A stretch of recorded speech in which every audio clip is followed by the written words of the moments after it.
Assalamu alaikum everyone. This is Zaryab Qazi and I am Senior Lab Engineer at Department of Electrical Engineering. And today I welcome you all as a host in this live career counseling session on BS Robotics and Intelligent Systems and by Department of Electrical Engineering, Bahria University Karachi campus. The purpose of this live career counseling session is to aware our future candidates and their parents about this program. So, I would like to welcome our distinguished panelists. First, we have Dr. Uwais Akhtar. He is Senior Assistant Professor at Department of Electrical Engineering. And on the other hand, we have Dr. Habib Zubairi. He is Assistant Professor at Department of Electrical Engineering. Assalamu alaikum sir. वालेकुम. And I hope कि हमारे इस session से, हमारे इस programme से जो हमारे ऑडियंस है उनको काफ़ी इंफॉर्मेशन हासिल होगी इस प्रोग्राम के बारे में. So I would like to ask my first question from doctor Habib Zubairi. Sir, kindly share some details about this programme जिससे हमारी ऑडियंस को पता चले इस प्रोग्राम के बारे में. First of all thank you so much for inviting me. और ये बड़े अच्छा सेशन है जिसके अंदर हम अवेयरनेस क्रिएट कर सकते हैं इस प्रोग्राम के हवाले से. So as the name suggest BS robotics and intelligent system, तो ये हमारा 4 इयर्स प्रोग्राम है, डिग्री प्रोग्राम है, अंडर ग्रेजुएट प्रोग्राम है. और इसके अंदर टोटल हमारे पास 40 क्रेडिट आवर्स, 40 कोर्सेज हैं, 130 के करीब क्रेडिट आवर्स हैं. और बेसिकली जो रोबोटिक्स और इंटेलिजेंट सिस्टम जो प्रोग्राम है उसका हमारा मेन टारगेट ये है कि बच्चों को अवेयर किया जाए किस तरह से रोबोटिक सिस्टम, स्टेम एजुकेशन आजकल देखें आप बहुत ज़्यादा इसके ऊपर काम हो रहा है, बहुत ज़्यादा लोग इसके ऊपर फोकस किए हुए हैं दुनिया भर के अंदर. तो इसी चीज़ को मद्देनज़र रखते हुए बहरिया यूनिवर्सिटी ने ये प्रोग्राम ऑफर किया इलेक्ट्रिकल इंजीनियरिंग डिपार्टमेंट के अंडर में. और हमारा जो आउटकम है इस प्रोग्राम से वो यही है कि स्टेम एजुकेशन को प्रमोट करना. और स्टेम एजुकेशन में आपको पता है कि इंटेलिजेंट सिस्टम रोबोटिक्स से रिलेटेड हम काम करते हैं. तो बेसिक आउटकम जो है हमारा टारगेट ये है कि हमारे स्टूडेंट्स जो हैं वो ना सिर्फ रोबोटिक्स जो उसका मैकेनिकल पार्ट है उसको लर्न करें through theory and practical, but also जो उसका इंटेलिजेंट पार्ट. देखें कोई भी आपके पास आजकल जो रोबोट्स हैं उसके अंदर आप एक फिजिकल पार्ट है जो कि उसका मैकेनिकल पार्ट है, लेकिन उसके अंदर जो रूह डालता है, जैसे इंसान के अंदर रूह डालती है उसके अंदर जो कॉन्शियसनेस आती है वो आती है उसकी रूह से. तो आजकल जो रूह है, अगर आप इलेक्ट्रॉनिक्स की टर्म में बात करें, टेक्नोलॉजी की टर्म में बात करें, दैट इज इंटेलिजेंस या आर्टिफिशियल इंटेलिजेंस. तो ये जो प्रोग्राम है it's a melt of mechanics, electronics and intelligence system which is artificial intelligence. तो बेसिकली हम जो है जो कोर्सेज कवर कर रहे होते हैं इसके अंदर वो इन्हीं से रिलेटेड कर रहे होते हैं. अब इसके अंदर हमारे पास जैसे मैंने आपको बताया 40 कोर्सेज होंगे. जो कोर कोर्सेज होंगे वो रोबोटिक्स और इंटेलिजेंस सिस्टम के वो 20 हमारे पास कोर कोर्सेज हैं. इसके अलावा 4 हमारे पास इलेक्टिव कोर्सेज होंगे. एंड देन रिमेनिंग जो कोर्सेज हैं, जाहिर सी बात है आप पहले दिन से तो रोबोटिक्स पढ़ना नहीं शुरू कर देते, पहले दिन से तो आप जो है वो इंटेलिजेंस सिस्टम नहीं पढ़ सकते. तो आपको बेसिकली कुछ बेसिक कोर्सेज पूरे करने होते हैं. मैथमेटिक्स आपको पता होनी चाहिए, कंप्यूटिंग कोर्सेज आपको पता होनी चाहिए. तो इससे रिलेटेड कुछ कोर्सेज हैं. कुछ HSC की रिक्वायरमेंट होती है वो सोशल साइंसेस के कोर्सेज करने के लिए. तो वो सारे कंप्लीट करके एक हमारे पास इस तरह से 130 क्रेडिट आवर्स और 40 कोर्सेज का हमारे पास एक पूरा एक प्रोग्राम बनता है. और इसके अंदर हमारे पास ये सारी चीज़ें होती हैं. बेसिकली जो कोर्सेज यहाँ पे हम मेनली ऑफर कर रहे होते हैं, जैसे कि मैंने आपको फर्दर अभी बताया है काफ़ी डिटेल के अंदर, रोबोटिक्स से रिलेटेड, जैसे कि आपके किस तरह से रोबोट्स काम कर रहे हैं तो उसके अंदर आप कोर्सेज ले रहे हैं, इंट्रोडक्शन टू रोबोटिक्स. और ह्यूमनॉइड्स किस तरह से काम कर रहे हैं तो उससे हवाले से हमने कोर्सेज इसके अंदर ऐड किए हुए हैं. इलेक्टिव में भी कुछ कोर्सेज हैं. आर प्रोग्रामिंग आजकल बहुत ज़्यादा यूज़ हो रही है रोबोटिक्स के लिए, तो उसके लिए हमारे पास इंट्रोडक्शन टू आर प्रोग्रामिंग का कोर्स है. देन हमारे पास आर्टिफिशियल न्यूरल नेटवर्क्स के रिलेटेड कोर्सेज हैं. इसी तरह CNN जो है कन्वोल्यूशन न्यूरल नेटवर्क, इससे रिलेटेड हमारे पास कोर्सेज हैं. तो न्यूरल नेटवर्क्स, मैकेनिक्स के हमारे पास कोर्सेज हैं. और रोबोट्स आपको पता है इंडस्ट्री में यूज़ हो रहे होते हैं, तो ऑटोमेशन से रिलेटेड और कंट्रोल से रिलेटेड हमारे कोर्सेज हैं. तो it's an all and all a very good program I think, because it not only covers mechanical part but it also covers electronics and intelligence system which is artificial intelligence as well. So this is how our program goes. अच्छा sir, इसमें थोड़ा सा ये बताएं कि इस programme में teaching methodologies कौन सी यूज़ करते हैं आप लोग? बिल्कुल सही, ये बड़ा अच्छा आपने क्वेश्चन रेज किया है यहाँ पे. क्योंकि मैंने अभी तक जितनी बात की वो आपको लग रहा होगा सिर्फ थ्योरेटिकल बात है, तो ऐसी बात नहीं है। हमारे पास जो है वो जो हमारा जो प्रोग्राम है इसके अंदर हमारे पास state of the art labs हैं, ठीक है। तो उन लैब्स के अंदर हम जो है वो स्टूडेंट्स को प्रैक्टिकल करवाते हैं ताकि उन्हें पता हो जब वो इंडस्ट्री में जाएं तो उनको आइडिया हो कि इन एक्चुअल काम हो कैसे रहा है। FYPs करवाते हैं उन्हें सेमेस्टर में, हर सेमेस्टर में बेसिकली जो टेक्निकल कोर्सेज होते हैं उसके अंदर उनके पास छोटे छोटे प्रोजेक्ट्स होते हैं, सेमेस्टर प्रोजेक्ट्स, जिससे वो चीज़ें लर्न कर रहे होते हैं कि किस तरह से उन्हें चीज़ें बनानी हैं। उनका जो है वो एक कॉन्सेप्ट डेवलप हो रहा होता है एंड फाइनली वो सारी चीज़ें जो हैं जब वो फाइनल ईयर में आते हैं तो वो उस चीज़ सारी चीज़ें वो सारी नॉलेज जो उन्होंने अपने ड्यूरिंग द 6 सेमेस्टर्स गेन की होती हैं वो अपने FYP के अंदर इम्प्लीमेंट कर रहे होते हैं। तो state of the art labs हैं हमारे पास, फिर थियोरेटिकल क्लासेस भी होती हैं, तो it's a meld of both theory and practical. And sir जो इसकी एक्रेडिटेशन बॉडी जैसे आपको पता है कि हर किसी की एक्रेडिटेशन बॉडी होती है हर प्रोग्राम की, तो इसके बारे में बताएं। देखिए वेरिया यूनिवर्सिटी जो हमारी Bahria university it's recognised by HSC। So ये प्रोग्राम HSC से फुली तरह से अलाइंड है। 2003 का जो हमारा करिकुलम है HSC ने जो गाइडलाइंस दी है उसके मुताबिक है एंड मैंने इसकी कोर्स आउटलाइन देखी है और ये it's pretty much aligned with the international course outline जो दुनिया भर के अंदर इस वक्त ऑफर हो रही हैं। So I think HSC is the main body जिससे हम जो है वो जिसको हम फोकस करते हैं। Thank you sir. अच्छा नेक्स्ट क्वेश्चन मैं डॉक्टर उवैस से करना चाहूँगा। अच्छा sir, if someone wants to apply on this program, so what are the eligibility criterias? जी sir, thank you so much. आपने बहुत अच्छा सवाल रेज़ किया। यूजुअली स्टूडेंट्स के दिमाग में ये सवाल होता है सर हमारे पास इस तरह के बच्चे जिन्होंने इंटर पास किया है वो प्री मेडिकल से करते हैं, प्री इंजीनियरिंग से करते हैं, इसके अलावा कंप्यूटर साइंसेज से भी करते हैं, और उनके साथ पैरेलल हमारे पास ऐसे स्टूडेंट्स भी होते हैं जिन्होंने O लेवल्स किया हुआ होता है, A लेवल्स किया हुआ होता है, इसके अलावा डिप्लोमा के स्टूडेंट्स भी होते हैं, DOE जिसको कहते हैं, डिप्लोमा इन एसोसिएटेड इंजीनियरिंग। तो ये प्रोग्राम ऐसा नॉर्मली एक प्री इंजीनियरिंग और कंप्यूटर साइंस के स्टूडेंट के जहन में तो आता है कि हम ये अप्लाई कर सकते हैं ईजिली और हम इसके टेस्ट से जो है वो इसको फेस कर सकते हैं, इसको टेस्ट में अपीयर हो सकते हैं। लेकिन कम्प्लीटली बात ऐसी नहीं। हमारे पास जो प्री मेडिकल के स्टूडेंट्स हैं they can apply as well, और प्री मेडिकल्स के स्टूडेंट्स को हम लोग फैसिलिटी इस तरीके से करते हैं कि when they gets successful admission here उनके बाकायदा मैथमेटिक्स ऐसे कोर्सेज होते हैं कि जो उनकी डेफिशिएंसी कोर्सेज में काउंट होते हैं, जिसके हमारे पास फंडामेंटल ऑफ मैथमेटिक्स 1 का कोर्स है, फंडामेंटल मैथमेटिक्स 2 का कोर्स है, और दोनों कोर्सेज स्टूडेंट्स को बाकायदा पहली सेमेस्टर में इन पैरेलल उनको 3 क्रेडिट आवर्स के हिसाब से पढ़ाए जाते हैं। क्रेडिट आवर का मतलब ये होता है कि लेट्स से अगर एक कोर्स 3 क्रेडिट आवर्स का, इसका मतलब ये होता है कि एक हफ्ते में 3 घंटे स्पेसिफिकली उस बच्चे को फोकस करके दिए जाएंगे ताकि उसकी जो भी डेफिशिएंसी है, जो प्रॉब्लम्स है, उसको कोप अप किया जाए।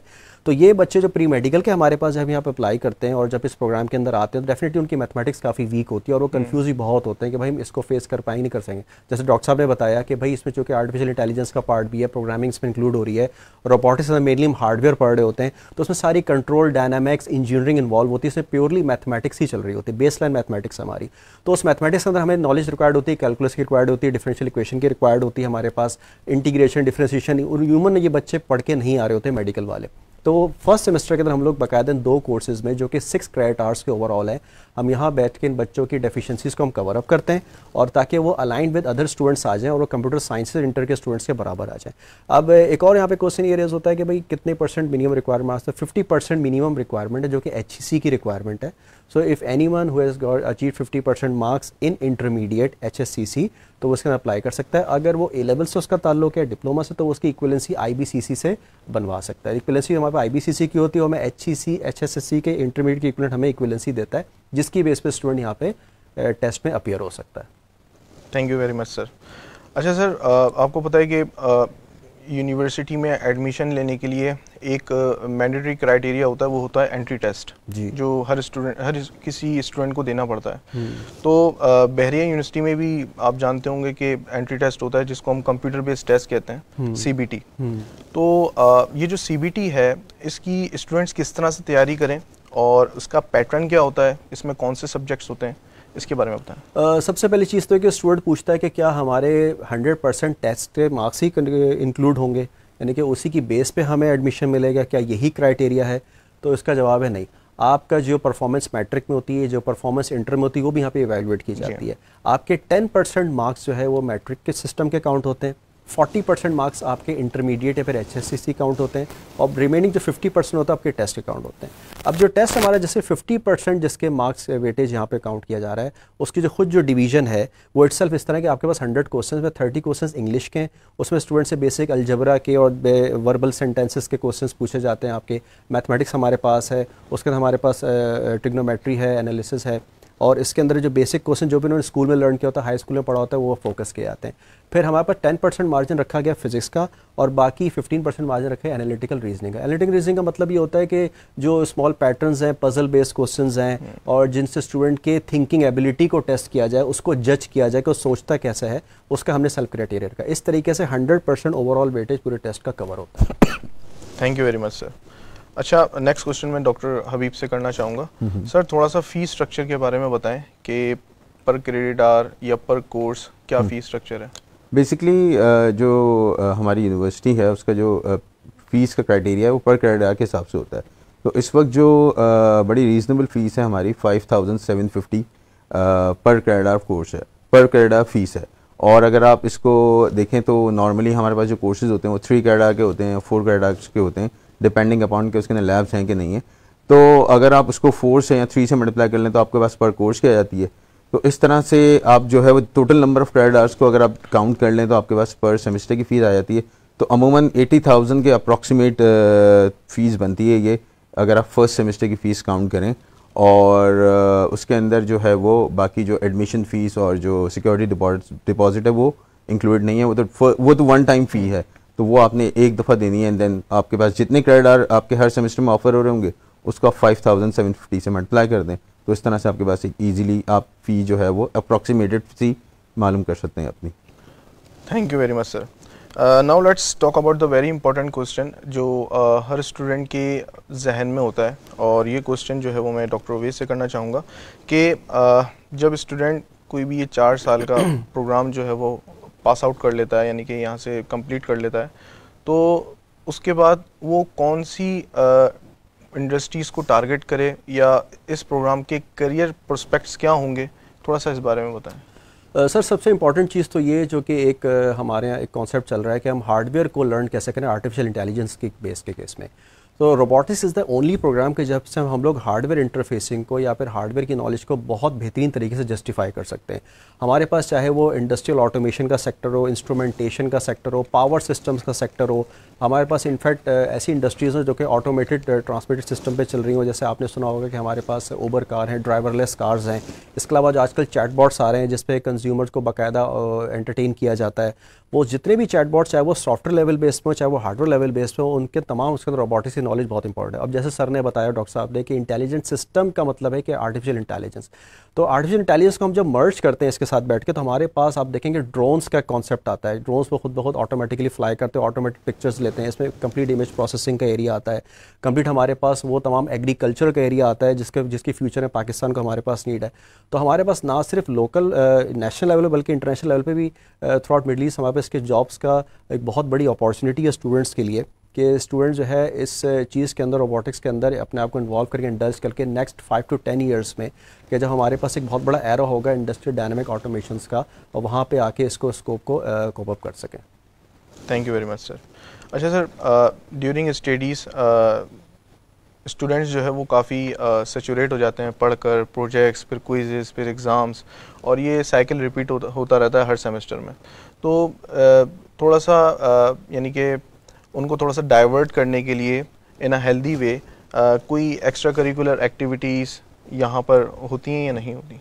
जी ज़रियाब साहब, बिल्कुल ऐसा ही है। स्टूडेंट्स को अगर साथ साथ एक्टिविटीज़ दी जाएँ तो उनका मोटिवेशन भी रहता है बरकरार, और उनको वो स्टडीज़ को लर्न करने में मज़ा भी आता है। और स्टूडेंट्स क्या लर्न कर रहे हैं, कैसे लर्न कर रहे हैं, वो उनकी एक्स्ट्रा करिकुलर एक्टिविटीज़ से ही एक चीज़ उभर के सामने आती है कि भाई उनका लर्निंग स्टाइल कैसा है, उनकी ग्रैबिंग कैसी है, किस तरीके से वो लर्न करें चीज़ों को, किस तरीके ऊपर करें। तो इस तरीके से हमारे पास बाकी यूनिवर्सिटीज़ की तरह जैसे इंडोर और आउटडोर हमारे पास गेम्स की फैसिलिटी है, ना सिर्फ बल्कि जिम भी है, और इसके लिए हमारे पास ऐसी सोसाइटीज़ हैं जिनका ताल्लुक इनोवेशन और टेक्नोलॉजिकल एस्पेक्ट से। ये स्टूडेंट्स की बाकायदा अपनी सोसाइटीज़ हैं जहाँ स्टूडेंट्स बैठ के आपस में गैदर होते हैं और डिफरेंट किस्म के हमारे पास एग्जीबिशंस में हमारे कॉम्पिटिशन से पार्टिसिपेट करते हैं। और ना सिर्फ ये बल्कि हमारे पास एक ऐसी स्टूडेंट सपोर्ट सोसाइटी है कि जहाँ पे स्टूडेंट के कुछ ऐसे इशूज़ हो जिनको डिस्कस करना चाहें regarding their knowledge, their skills, either is related to the theory classes और the practical exams as well, तो बैठ के वहाँ पे उनसे डिस्कस कर सकते हैं। They have proper assigned class advisers जहाँ बैठ के वो अपनी प्रॉब्लम्स को, अपनी चीज़ों को कोप अप कर सकते हैं और तमाम एक्टिविटीज़ में इन्वॉल्व हो सकते हैं।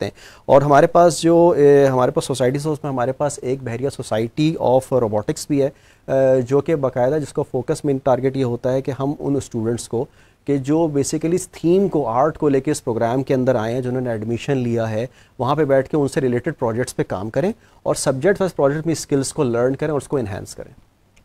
Thank you. अच्छा, ये नेक्स्ट क्वेश्चन मेरा डॉक्टर हबीब से। हमें प्रोग्राम भी समझ में आ गया, हमें अपने एलिजिबिलिटी क्राइटेरिया भी बता दिया और बाकी सारी चीज़ें बता दी। अब सवाल ये है, वाई BU? हम स्टूडेंट जो है वो BU में क्यों पढ़े? अच्छा, ये बहुत ही इंपॉर्टेंट क्वेश्चन है और अक्सर लोग कहते हैं कि बहुत जगहों पे बहुत सारे प्रोग्राम ऑफर हो रहे होते हैं, तो वाई बहरिया यूनिवर्सिटी? तो बहरिया यूनिवर्सिटी सब, first of all Bahria university is a project of Pakistan navy और फेडरली चार्टर्ड यूनिवर्सिटी है। So once you enter in the university you feel secure and safe. तो सबसे पहली चीज़ तो ये कि आप यहाँ पे सेफ एंड सिक्योर फील करेंगे। कोई ऐसा मसला नहीं है कि आपको कोई आपको थ्रेट्स हो, कोई प्रॉब्लम हो, इस तरह की कोई चीज़ नहीं है। सेकेंडली, आप देखें हमारा जो शहर है वो काफ़ी वाइडली एक्सपेंड हो रहा है, तो it's in the heart of the city. Third, हमारे पास state of the art laboratories हैं, स्टेट ऑफ द आर्ट जो है वो हमारे पास फैसिलिटीज़ हैं। जैसे अभी डॉक्टर साहब ने आपको बताया कि हमारे पास यहाँ पे इंडोर गेम्स की फैसिलिटीज़ हैं, आउटडोर फैसिलिटीज़ हैं। फिर हमारे पास यहाँ पे मस्जिद है और सिक बे है, अल्लाह ना करे अगर किसी को कोई प्रॉब्लम हो जाती है या कोई ऐसी छोटी मोटी कोई प्रॉब्लम है तो वो सिक बे जा सकता है। एंड मोस्ट इम्पॉर्टेंटली कि हमारी यूनिवर्सिटी जो है वो जितनी भी रेलिवेंट बॉडीज़ हैं पाकिस्तान में उनसे एग्रीगेटेड है। जैसे कि पाकिस्तान इंजीनियरिंग काउंसिल है, NCAC है और इसी तरह से HEC से तो है ही डेफिनेटली। और अगर आप रैंकिंग देखें बहरिया यूनिवर्सिटी की, अगर टाइम स्क्वायर की रैंकिंग देखें तो उसके अंदर 5th पोजीशन में पूरे पाकिस्तान में लाया करती है। बहरिया यूनिवर्सिटी का जो नंबर है वो 5th पे है। तो कंसिडरिंग ऑल दीज फैक्टर, तो Bahria university is a very good place. और यहाँ पे आप जो है वो सबसे इम्पॉर्टेंटली बहरिया यूनिवर्सिटी की जो सबसे अच्छी चीज़ ये है कि एक दफ़ा जब बच्चा ग्रेजुएट हो जाता है या जो ग्रेजुएट होने वाला होता है तो यहाँ पे एक पूरा एक डिपार्टमेंट है स्टूडेंट सपोर्ट सेंटर का, जिसकी बात अभी थोड़ी देर पहले डॉक्टर साहब ने भी की थी। ये जो स्टूडेंट सपोर्ट सेंटर का जो पूरा जो एक डिपार्टमेंट है, इसके अंदर बहुत सारे लोग काम कर रहे हैं और उनकी बहुत सारी एफर्ट्स हैं। उनके अंदर सबसे बड़ी जो एफर्ट है वो ये है कि बच्चों को जो भी उनके प्रॉब्लम्स हैं, जो भी स्टूडेंट्स के प्रॉब्लम्स हैं वो उनको केटर करते हैं। फिर उसके बाद इंटर्नशिप्स करवाना, उनकी क्या कहते हैं जॉब प्लेसमेंट।